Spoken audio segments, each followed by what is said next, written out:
السلام علیکم ورحمۃ اللہ وبرکاتہ۔ آپ دیکھ رہے ہیں یوٹیوب چینل سیکنڈ ہسٹری۔ جی تو ویورز، اگر آپ چینل پر نیو ہیں تو چینل کو سبسکرائب کر لیں اور بیل آئیکن کو دبانا مت بھولیے گا تاکہ آنے والی ساری ویڈیوز آپ تک پہنچ سکیں۔ جی تو ویورز، آج ہم بات کریں گے ایک سپر پاور کو اسلام کی دعوت۔ حضور اکرم صلی اللہ علیہ وآلہ وسلم نے حضرت شجاع بن وہب رضی اللہ تعالیٰ عنہ کو کسریٰ کی طرف روانہ کیا۔ حضرت شجاع رضی اللہ تعالیٰ عنہ کی آمد پر کسریٰ نے اپنے محل کے سجانے کا حکم دیا۔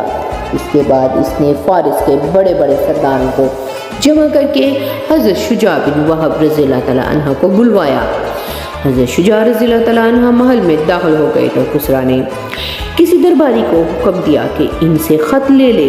حضرت شجاع بن وہب رضی اللہ تعالیٰ عنہ نے فرمایا کہ یہ ہرگز نہیں ہو سکتا، میں تو حضور اکرم صلی اللہ علیہ وسلم کے حکم کے مطابق اپنے ہاتھ سے خود تمہیں خط دوں گا۔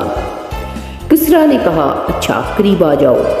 چنانچہ انہوں نے آگے بڑھ کر وہ خط دیا۔ پھر اس نے ہیرا کے رہنے والے اپنے ایک منشی کو بلایا۔ اس نے حضور صلی اللہ علیہ وسلم کا خط پڑھنا شروع کیا تو خط میں مضمون یوں تھا: اللہ کے رسول محمد بن عبداللہ صلی اللہ علیہ وآلہ وسلم کی جانب سے کسریٰ کے نام جو فارس کا بڑا ہے۔ اس بات پر اسے بڑا طیش آیا کہ حضور صلی اللہ علیہ وسلم نے اپنا نام اس کے نام سے پہلے لکھا ہے، اور اس نے بڑا شور مچایا۔ خط کو پڑھنے سے پہلے ہی اس نے خط لے کر ٹکڑے ٹکڑے کر دیا، اور اس نے حکم دے کر حضرت شجاع رضی اللہ تعالیٰ عنہ کو اپنے ایوان سے باہر نکال دیا۔ حضرت شجاع رضی اللہ تعالیٰ عنہ یہ منظر دیکھ کر اپنی سواری پر بیٹھ کر چل دیے اور فرمایا کہ میں نے حضور صلی اللہ علیہ وسلم کا خط کسریٰ کو پہنچا دیا ہے، اب مجھے کوئی پرواہ نہیں ہے، چاہے وہ خوش ہو جائے یا ناراض۔ راوی کہتے ہیں کہ جب کسریٰ کا غصہ ٹھنڈا ہو گیا تو اس نے حضرت شجاع رضی اللہ تعالیٰ عنہ کو اپنے پاس بلانے کے لیے آدمی بھیجا۔